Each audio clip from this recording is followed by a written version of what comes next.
Recycling batteries का कर रहे हैं, रेड मड से हमें रेयर अर्थ निकाल के दे रहे हैं, मैग्नीशियम बना रहे हैं, क्रिटिकल मिनरल्स एंड मटेरियल जिसकी कि हमको बहुत ज़रूरत है। हमारे देश ने एक नया प्रोग्राम शुरू किया है, उसके बारे में इनका मेजर फोकस है। तो ऐसी लेबोरेटरी में आके मुझे बहुत खुशी हुई। साइंटिस्ट से मिलकर बातचीत करके मैंने काफ़ी विचार विमर्श किया और कुछ आशाएं भी प्रकट की कि हम कहाँ जा सकते हैं यहाँ से। हम ये सोचते हैं कि यहाँ इनकी जो टेक्नोलॉजी, ये ऑलरेडी पायलट प्लांट लगा रहे हैं, तो इस तरह के और पायलट प्लांट लगाएं और जगहों में काम करें, तो देश का जो इंडस्ट्रियल सेक्टर है वो इनके साथ मिलकर काम कर सके। एक बहुत अच्छी बात जो हुई है, इन्होंने जो रेडमेट पे काम किया है उसको यूज़ करके नालको, आपकी जो उड़ीसा की कंपनी है, वो अब एक पायलट प्लांट लगाएंगे 10 टन पर डे का पायलट प्लांट लगाएंगे, जिससे रेड मड से जो है एल्यूमिनियम निकलेगा, आयरन निकलेगा और टाइटेनियम निकलेगा, रेयर अर्थ निकलेंगे। तो हमारे देश को जो उसको हमारे ऑनरेबल प्राइम मिनिस्टर बोलते हैं ट्रांसलेशनल रिसर्च, मतलब जो भी रिसर्च हम करें वो ट्रांसलेट होकर एक कॉमर्शियल प्रोडक्ट पर बने। एनएमएल एक जगता जीवंत उदाहरण है कि इनकी टेक्नोलॉजीज इंडस्ट्री में जा रही हैं और वहाँ पायलट प्लांट्स लग रहे हैं जो कि बाजार में मटेरियल्स बेचे जाएंगे। उससे देश में आत्मनिर्भरता आएगी और हमारी जो कदम है विकसित भारत की तरफ, वो विकसित भारत की तरफ आगे। अब सवाल पूछिए, मैंने अपना जो इंट्रोडक्शन करना था वो दे दिया।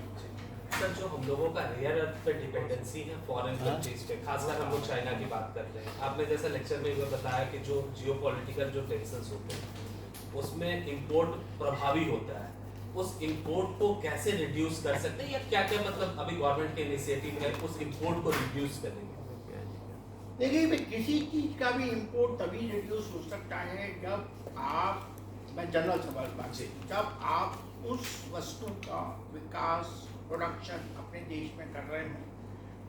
केवल प्रोडक्शन अपने देश में करने से काम नहीं चलेगा, वो कॉम्पिटिटिव भी होना चाहिए, वो क्वालिटी में भी अच्छा होना चाहिए और ऐसे स्केल पे होना चाहिए, ऐसे स्केल पे होना चाहिए जिससे कि हमारी कॉस्ट ऑफ प्रोडक्शन और जो बाहर से माल आ रहा है उसकी प्रोडक्शन कॉस्ट बराबर हो या उससे थोड़ी आगे भी। तो भारत सरकार का जो आत्मनिर्भरता का प्रोग्राम है वो इसी पे काम कर रहा है कि जहाँ भी हमें ऐसा लग रहा है कि हम आत्मनिर्भर नहीं हैं और हमें आत्मनिर्भर बनना है उस क्षेत्र में, क्योंकि हमारी जियोपॉलिटिकल रेस्ट्रिक्शंस हमें खतरे में डाल सकते हैं। जैसा कि आपने देखा, रेयर अर्थ का चाइना ने बंद कर दिया था तो हमारी ऑटोमोबाइल इंडस्ट्री एकदम परेशान हो गई थी। तो इसलिए हमने कहा कि रेयर अर्थ को हम अपने देश में बनाएं। तो एनएमएल ने जो काम किया है और बाकी प्राइवेट इंडस्ट्रीज भी इसमें लगी हैं, इसमें 3-4 इंडस्ट्रीज भी काम कर रही हैं। हमारी डिपार्टमेंट ऑफ एटॉमिक एनर्जी ने, काव्या रियली ने काम किया है और DMRL ने काम किया है। तो ये सब मिल के इनकी टेक्नोलॉजी से प्राइवेट सेक्टर में अब हमारे यहाँ रेयर अर्थ का प्रोडक्शन होगा और मैग्नेट अपने आप बनेंगे। अब सवाल ये आता है कि क्या हम उस स्केल पे बना सकते हैं जिस स्केल पे चाइना बना रहा है? आंसर है नो, क्योंकि China is looking at the world market. अभी हम देख रहे हैं वर्ल्ड मार्केट में हम तब जाएंगे जब हमारा डोमेस्टिक रिक्वायरमेंट पूरी हो जाएगी। तो हम उस स्केल पे करेंगे जिससे हमारी डोमेस्टिक रिक्वायरमेंट हो और थोड़ा एक्सपोर्ट करेंगे। तो स्केल जो होगा वो कम होगा, पर हम और स्कीम्स ऐसी ला रहे हैं जिससे कि हम जो इंडस्ट्रीज स्केल बनाना चाहें तो उनको हम PLI स्कीम्स के द्वारा, सब्सिडीज़ के द्वारा, उनमें जो कॉस्ट डिफरेंशियल है between Chinese product and Indian product उसको हम कम कर सकते हैं। तो हमारी पॉलिसीज उसी दिशा में है। सर, इसी क्वेश्चन का एक एक्सटेंशन है कि आप ये जो करेंगे, आप देखिएगा चाइना नहीं कर रहे हैं, अच्छा कर रहे हैं, चाइना का R&D जो है और हम लोग का R&D में, तो आप देखिएगा, आप पॉलिसी गैप की बात कर रहे थे, R&D में कितना बड़ा गैप है। दूसरी बात कि जो यहाँ के बच्चे हैं जो बेस्ट ब्रेन है, पॉलिसी गैप R&D में नहीं कर रहा था, आपने मेरा नहीं पॉलिसी गैप की बात कर मैंने रहे थे। पॉलिसी गैप इन जनरल कहा था, हाँ जो माइनिंग में है, एक्सट्रैक्शन में है, पर R&D में कोई गैप नहीं। हाँ, लेकिन जो बेस्ट ब्रेन है सर, वो सब बाहर जा रहा है। चाइना में रिवर्स ब्रेन ड्रेन चल रहा है, वहाँ के बच्चे आ रहे हैं अब यहाँ, और जिस तरह की इमिग्रेशन पॉलिसी अभी अमेरिका की हो रही है, तो आप कैसे जो बेस्ट टैलेंट बाहर जा रहे हैं उनको रखिए, क्योंकि आपने बताया कि हम लोग नेशन ऑफ असेंबल है, तो नेशन ऑफ डेवलपर बनने के लिए आपकी क्या स्ट्रेटेजी है? वो बच्चे जो इंडियन बच्चे हैं बाहर के R&D में, बाहर की इकोनॉमी में जाकर कंट्रीब्यूट कर रहे हैं, इंडिया कैसे उस चीज़ को, आप ये चीज़ें माइनर डिफरेंस हो सकता है, लेकिन जब तक बेसिक चीज़ें नहीं होंगी। और दूसरा एक सवाल है कि बेसिक साइंस को कैसे आप डेवलप करेंगे, जो हम लोग की पूरा IT ओरिएंटेड माइंडसेट हो गया है, वो कैसे आप चेंज करेंगे? आपने कहा इसी से नहीं, ये दूसरे सवाल इससे संबंधित नहीं, ये सवाल, हाँ, ये सवाल अपने आप में एक अलग सवाल है। बिल्कुल। आपने सवाल ये किया कि हमारी जो इंटेलेक्चुअल मैन पावर है, इंटेलिजेंट मैन पावर है, वो बाहर जा रही है, उसकी वजह से हमारे पास जो रिसोर्सेज है, इंटेलिजेंट रिसोर्सेज की कमी है, उनको हम कैसे रोकें जाने से? देखिए, वी आर ए डेमोक्रेसी, हम इस डेमोक्रेसी में किसी के ऊपर ये रोक नहीं लगा सकते कि तुम मत जाओ, पर हमको एक ऐसा इकोसिस्टम क्रिएट करना चाहिए कि हमारे जो विद्यार्थी हैं, हमारे जो स्टूडेंट्स हैं, वो अच्छे से अच्छा पढ़ाई का सिस्टम है, अच्छे से अच्छा रिसर्च का सिस्टम और अच्छे से अच्छा रेम्यूनरेशन का सिस्टम है। तो इसी दिशा में सरकार ने काम किया है। सक्सेसिव पे कमीशंस आने से सैलरीज बढ़ी है। एक ज़माने में जब हम काम करते थे तो हमको 26 से ज़्यादा सैलरी मिलती थी।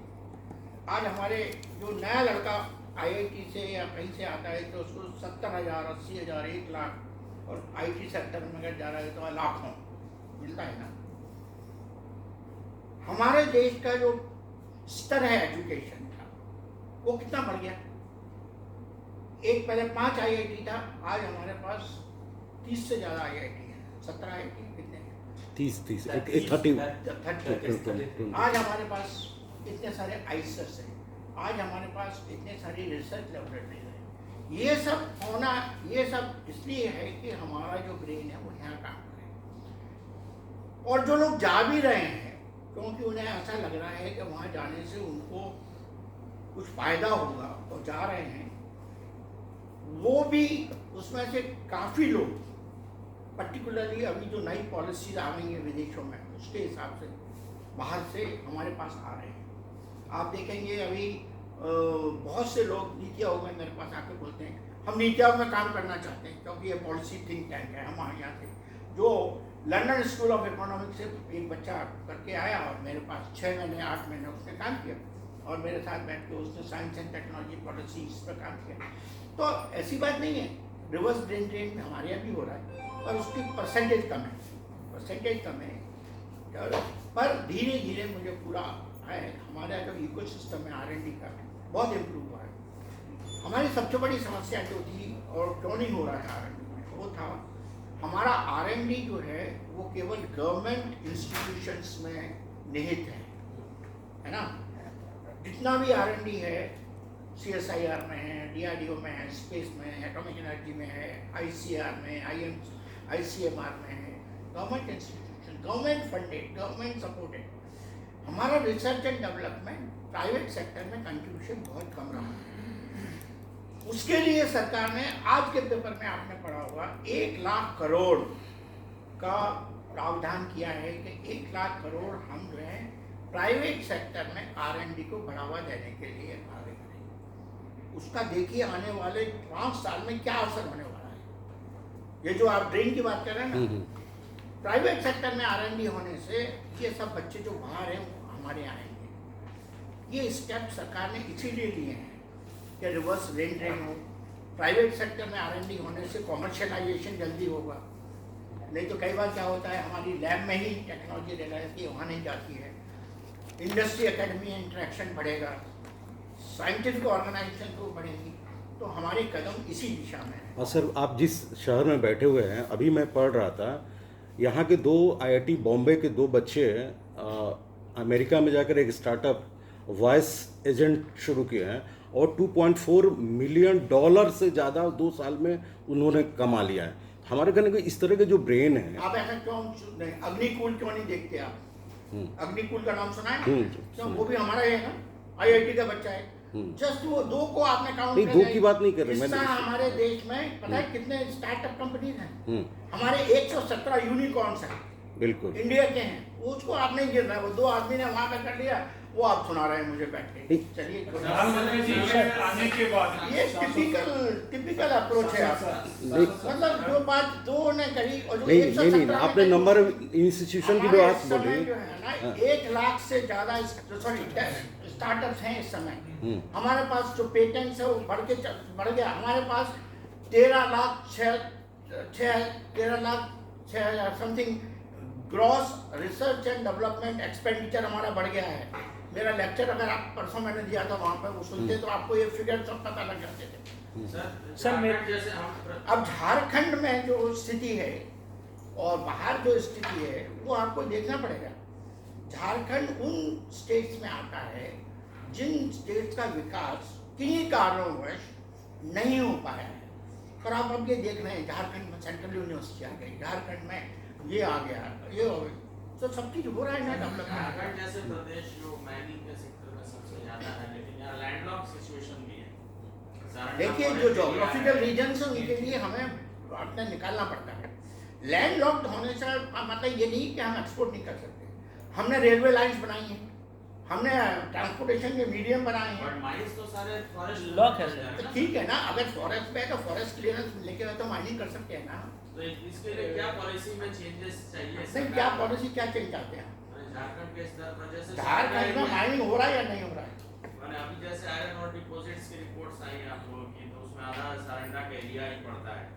उस पर भी ऑब्जेक्शन माइनिंग कंपनियों ने दर्ज कराया है अभी हाल में। जो सारंडा क्या ऑब्जेक्शन करा है कि वहां पर अगर मान लीजिए वो सेंचुरी एरिया होगा तो हम लोग माइंस नहीं, नहीं कर पाएंगे। देखिए डेवलपमेंट और जो हमारा एनवायरनमेंट दोनों को साथ साथ चलना है। हम ये नहीं कह सकते कि हम डेवलपमेंट करते जाएंगे और एनवायरनमेंट की तरफ ध्यान नहीं देंगे। ये जो एरा है ये सस्टेनेबिलिटी का एरा है। अगर मैंने पूरे पेड़ काट दिए, जंगल काट दिए, खाली माइनिंग करता रहा मैं और फाइनली मेरे पास रेगिस्तान बन गया तो मैं क्या फायदा है? तो डेवलपमेंट और एनवायरनमेंट का एक सामंजस्य होना चाहिए और इसीलिए परमिशन दी जाती है, इसीलिए वो किया जाता है। उसके बारे में हमको पॉजिटिवली सोचना चाहिए।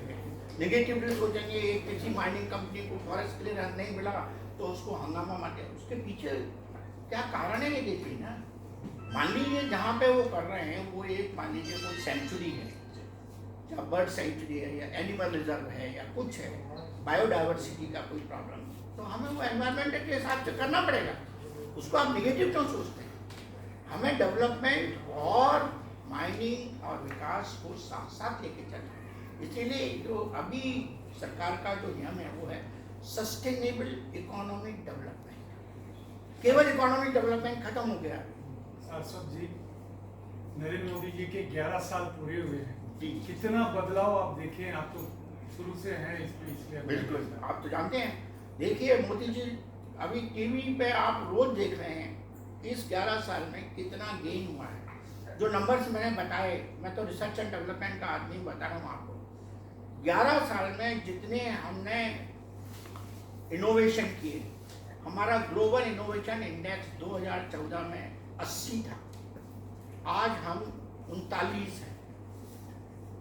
इनोवेशन हुआ, 117 यूनिकॉर्न्स हैं, 1 लाख से ज़्यादा स्टार्टअप कंपनी है, पेटेंट हमारे ज़्यादा है, 13,06,028 crore gross expenditure on research and development is going on. तो ग्रोथ तो हुई ना, कंपनीज बनी, स्टार्टअप कंपनीज बनी और बन रही है। अब देखिए हर IIT में इस समय रिसर्च पार्क बन रही है। IIT मद्रास में था सबसे पहले, अब बॉम्बे में भी है, खड़गपुर में भी है, even some of the central universities में भी बन गया, जादवपुर यूनिवर्सिटी में भी बन गया।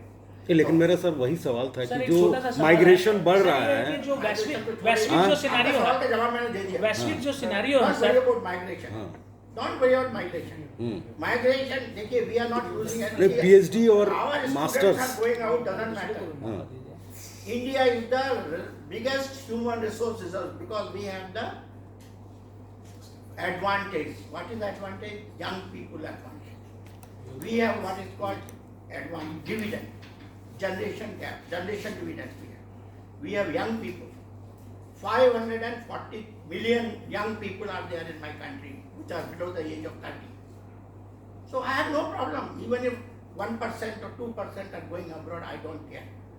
उसमें से कुछ तो आएंगे, नहीं आएंगे तो नहीं आएंगे. अब इस सवाल को यहीं छोड़ दें. सर जो वैश्विक सिनारियो है सर, जो क्योंकि आप जो एक मेरा एक भाई चला गया तो मैं उसके लिए अरे कोई सवाल है? सर जो वर्ल्ड सिनारियो है सर, जो सेमीकंडक्टर की बात करते हैं, देखिए हम इस समय सेमीकंडक्टर पे हमने 1,60,000 करोड़ का इन्वेस्टमेंट किया है. इस समय करीब कुछ 2.5 बिलियन डॉलर ऐसा कुछ है, सब नंबर है. और अभी इस समय आप देख रहे हैं कि 3 फाउंड्रीज आ रही हैं, गुजरात में आ रही है और एक फाउंड्री तो इधर यहाँ भी आ रही है, अभी क्या नाम है, ईस्ट में भी आ रही है, असम में भी आ रही है. तो ये इनका पर्पज यही है कि जो सेमीकंडक्टर का हमारा गैप था कि हमारी डिज़ाइंस हम यहाँ करते थे और बाहर से मैन्युफैक्चर कराते थे, अब वो हमारे धीरे धीरे कम हो जाएगा. तो सेमीकंडक्टर में रिसर्च भी बहुत हो रहा है. अभी आप ये देखिए कि हमने, मेरा इंट्रोडक्शन अगर आपने इन्होंने पढ़ा था, सुना होगा, तो नेशनल सुपर कंडक्टिंग मिशन आया, नेशनल माइक्रो प्रोसेसर मिशन आया. उसमें हमने शक्ति प्रोसेसर बनाया, अजीत प्रोसेसर बनाया, हमने और भी कोई RISC-V प्रोसेसर सभी बनाया. ये सब इंडिजिनस डिज़ाइन से बने हैं. और हमारी जो फाउंड्री है मोहाली में, चंडीगढ़ में, उसमें उनका मैन्युफैक्चरिंग हुआ है. अब उस मोहाली का जो लेवल है वो है 180 नैनोमीटर. और जो आजकल के जो चिप बनते हैं वो बनते हैं 14 नैनोमीटर, 7 नैनोमीटर, 2 नैनोमीटर. उसके लिए हमारे पास फैसिलिटी अब नहीं है, बन रही है. तो हम क्या करते हैं, अपनी डिज़ाइन बनाते हैं और बाहर मैन्युफैक्चर, कोई दिक्कत नहीं है क्योंकि हमारी ट्रस्टेड फाउंड्रीज से बात होती है और हमारा काम हो जाता है. धीरे धीरे हम क्या करेंगे कि अपनी डिज़ाइन जो है ये फाउंड्री जब आ जाएंगे वहाँ होगा. फाउंड्रीज के साथ साथ हम बेसिक फाउंड्री वेफर लेवल पे हम ATMPs बना रहे हैं जो पैकेजिंग करेंगे, हम आउटसोर्स करने वाले बना रहे हैं. तो पूरा इकोसिस्टम आने वाले 10 साल में हमारे पास सेमीकंडक्टर्स का तैयार हो जाएगा. ये तो 4-5 साल में ये लग जाएंगे 3 फाउंड्रीज जो हैं. और भी काम हो रहा है, कंपाउंड सेमीकंडक्टर्स में भी काम हो रहा है, जहाँ पे ये पावर इलेक्ट्रॉनिक्स, ई-व्हीकल्स, एनर्जी के लिए जो हमें डिवाइसेस चाहिए उनका भी विकास होगा. तो compound semiconductors, silicon semiconductors, photonic semiconductors, इन सभी दिशाओं में देश आगे बढ़ रहा है. परंतु इसमें अभी टाइम लग रहा है क्योंकि हमने पहले इसमें पहल नहीं की. केवल पिछले 5 साल में ही ये पहले 2021 में ही हमारी स्कीम आई थी. तो अब 2021 तो 4 साल ही हुए ना, तो टाइम लग रहा है सेमीकंडक्टर की टेक्नोलॉजी डेवलप होने में, कोलैबोरेशन होने में. और एक बात और बता दूँ आपको, ये उन टेक्नोलॉजीज में है जो कि डिनाइड है, इजीली अवेलेबल नहीं है बाहर से. तो हमें एफर्ट करने पड़ रहे हैं कि कौन सी कंपनी हमारे साथ काम करे. तो उसमें हम सक्सेसफुल हुए हैं. लिथियम में भी हम लोग बहुत पीछे हैं सर. मतलब पीछे क्या है कि है ही नहीं हमारे पास, पूरी डिपेंडेंसी हम लोग की चाइना पर हो जाती है. लिथियम के हमने रिसोर्सेज, मेरा भाषण सुना होगा. हाँ, लिथियम के हमने रिसोर्सेज बनाए हैं, जी. जैसे छत्तीसगढ़ में है, जम्मू एंड कश्मीर 1-2 जगह मिला है सर. हाँ, जम्मू एंड नहीं, कश्मीर 3 जगह तो है ही. छत्तीसगढ़ में है, जम्मू एंड कश्मीर में है, कर्नाटका में भी है, और भी निकल आएंगे, ऐसी बात नहीं है. सवाल इस बात का नहीं है. सवाल इस बात का है कि हमने बहुत से रिसोर्सेज को इसलिए छोड़ दिया है कि वहाँ percentage of lithium is very low. तो मैं इन लोगों से यही बोल रहा हूँ कि हमें वो प्रोसेसेस डेवलप करने हैं जहाँ से लो परसेंटेज की ओर जो है उससे हम लिथियम कॉस्ट इफेक्टिव मैनर में निकाल सकें. यही चैलेंज मैंने इनको दिया है आज. अदरवाइज क्या होगा, अरे हमारे पास तो लो परसेंटेज की ओर है तो हम न निकाल नहीं सकते. इंडोनेशिया से सस्ते हाई तो हो गई. अब वहाँ निकल की ओर उनके पास है, उसमें 20% निकल है. हमारे पास जो निकल की ओर है उसमें 0.4% निकल है. अब I should find a method of getting nickel out of that 0.4%. Then only you will become self-reliant. अब जो भगवान ने दे दिया उसको तो चेंज नहीं कर सकते ना। You can't change it. You are living in country which has limited resources. So we have to build technologies which are suitable for my resources. Sir मेरा सवाल है सर, छोटा सा आयोग कि हम लोग नेक्स्ट सिस्टम और सवाल हाँ बोलिए। मुफ्ती आयोग से जुड़े हैं जो हम लोग देश की पॉलिसी को तय कर रहे हैं, काफ़ी कुछ नोट और बदलाव आया है लीडरशिप में। लेकिन अभी जो हम लोग के देश में एक पॉपुलरिस्ट गवर्नमेंट ट्रेंड जो शुरू हुआ है नेशनल स्तर से स्टेट लेवल में, as a scientist, as a NITI Aayog के सदस्य, भविष्य के लिए कितना खतरनाक मानते हैं? देखिए जो भी हम काम कर रहे हैं आज, उसके दो आयाम होते हैं। एक आयाम है हमारा कि हमारा जो सोशल डेवलपमेंट है, हमारा इंक्लूसिव डेवलपमेंट जिसको हम बोलते हैं, वो पूरा होना चाहिए। SDG जो सस्टेनेबल डेवलपमेंट का सबसे बड़ी चीज जो होती है वो है इंक्लूसिविटी। तो इंक्लूसिविटी को पूरा करने के लिए हमें कई ऐसे मेजर्स लेने पड़ते हैं जिनका इमीडिएट रिटर्न नहीं होता। ये नहीं कि मैंने 4 करोड़ यहाँ लगा दिया तो मुझे इंडस्ट्री में से 8 करोड़ मिल जाएगा, वो रिटर्न नहीं होगा। इंक्लूसिविटी इसलिए हमें लानी पड़ती है कि हमें उन क्षेत्रों में इन्वेस्टमेंट करना पड़ेगा जहाँ पे हमें रिटर्न नहीं मिलेगा पर हमें इनडायरेक्ट रिटर्न मिलेगा। जैसे आज मान लीजिए कोई मैं हेल्थ की स्कीम निकालता हूँ कि मैं फ्री में आपको इलाज करूँगा, फ्री में आपका न्यूट्रिशन देखूँगा, तो उसका मेरे को एडवांटेज है। क्या एडवांटेज है कि जो बच्चा पैदा होगा उसका दिमाग ठीक होगा, उसकी सेहत ठीक होगी, तो आने वाली जनरेशन जो है वो सक्षम होगी, है ना। यही inclusivity. Multi dimensional poverty improve होती है। Multi dimensional poverty is different from कि आपकी सैलरी बढ़ी या नहीं बढ़ी। मल्टी डायमेंशनल प्रॉपर्टी वो है जिसमें हम कहते हैं कि आपकी हेल्थ इंप्रूव हुई कि नहीं, आपकी एजुकेशन इंप्रूव हुई कि नहीं, आपका ड्वेलिंग इंप्रूव हुआ कि नहीं, आपके लिए बाकी जो सुविधाएं हैं वो पूरी हुई या नहीं हुई। That is for multi dimensional property. और मैं एक आपको बता दूँ, नीति आयोग की रिपोर्ट आपने देखी होगी कि मल्टी डायमेंशनल पॉवर्टी में India has done very well. There is more than 23% improvement in our multi-dimensional poverty. तो ये सब इन्हीं स्कीम्स की वजह से हुआ है। आप लोग क्या सोचते हैं कि ये स्कीम कुछ पॉलिटिकल गेन के लिए? पॉलिटिकल गेन तो सेकेंडरी है, प्राइमरी इज इंक्लूसिव ग्रोथ। ये इंक्लूसिव ग्रोथ में इस तरह की स्कीम्स चलाई जाती हैं जिससे जो है नीचे जो पॉवर्टी लाइन के लोग हैं जो लेफ्ट आउट, जैसा छत्तीसगढ़ है, सॉरी झारखंड है, we know it is a tribal area, lot of tribal population is there, they have been denied of various resources for centuries. अगर हम उनको कुछ कपड़ा थोड़ा दे रहे हैं या उनको फ्री एजुकेशन दे रहे हैं या उनको फ्री दवाएं दे रहे हैं या उनके लिए कुछ और घर वर बना के दे रहे हैं, तो वो एक अच्छी बात है ना, क्योंकि उससे हमारी इंक्लूसिविटी आएगी, हमारी मल्टी डायमेंशनल पॉवर्टी में इंप्रूवमेंट होगी। तो इसको आप गलत अलग से मत मेरा इशारा था सर हम लोग सर जो Free beach, अभी जो free वार का beach. सीन है सर, फ्री बीज। सर अभी जो वार का सीन है सर, इसमें जो हम लोग हमारा जो देश है जो वैश्विक तौर पे युद्ध का सीन चल रहा है सर, इजराइल ईरान का युद्ध चल रहा है, रशिया यूक्रेन का युद्ध चल रहा है, तो हमारा देश अभी किस स्थिति में है? और जो कुछ चीज़ें जो ऑपरेशन सिंदूर हुआ उसमें देश को नुकसान भी हुआ सर, फाइटर जेट्स का भी नुकसान हुआ, तो इसमें हम अपने टेक्नोलॉजी के एडवांसमेंट के लिए कहाँ किस लेवल पे हैं? और बंकर बस्टर बम या मिसाइल कब बनेगा देश में? देखिए आपने देखा कि ऑपरेशन सिंदूर में जितने भी वेपन्स जो यूज हुए एक्सेप्ट S-400 जो कि रशिया का था जी, वो सब वेपन्स, चाहे वो ब्रह्मोस हो, चाहे आकाश हो, चाहे MR-SAM हो, LR-SAM हो, या जो गन हो जिससे एंटी एयरक्राफ्ट गन हो, ये सब अपने देश में बने, देश में विकास हुआ, देश में प्रोडक्शन होता है, देश में बनते हैं। तो हमारी सेल्फ रिलायंस इन क्षेत्रों में इस समय काफ़ी है। जितने ड्रोन्स हमने यूज़ किए उसमें से आधे से ज़्यादा अपने देश में बने थे, आधे से ज़्यादा इम्पोर्टेड थे। तो हमारी जो ट्रेंड है टेक्नोलॉजी डेवलप करना और अपने को सक्षम बनाना, उसमें बहुत इम्प्रूवमेंट हुआ है। एक ज़माने में हम 70% से ज़्यादा आइटम इंपोर्ट करते थे डिफेंस के लिए। अभी मैं डिफेंस की बात कर रहा हूँ सर। आज ये रिवर्स हो गया रेशो।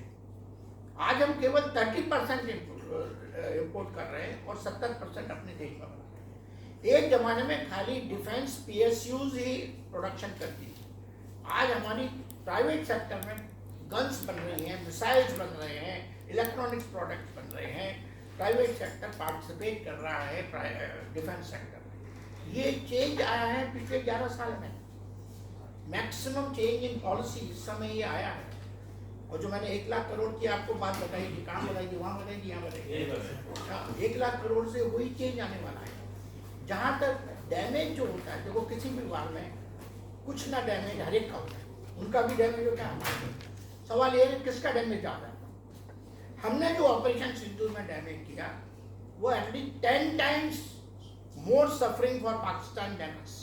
हमने ठीक है, we might have lost some jets, doesn't matter, but we have no civilian target which was affected, we have no military target which was affected. Whereas हमने उनकी एयरपोर्ट, उनकी एयर स्ट्रिप खत्म कर दी, हमने उनके एयरक्राफ्ट के बंकर खत्म कर दिए, हमने उनके टेररिस्ट हाउडआउट्स खत्म कर दिए, हमने उनकी रोड, हमने क्या क्या नहीं किया। उनका जो डैमेज है वो तो इरिवर्सिबल है, क्योंकि उनका डैमेज बहुत ज़्यादा हो रहा था, इसीलिए वो बोलो भैया हमको माफ करो। सर चलो। Thank you.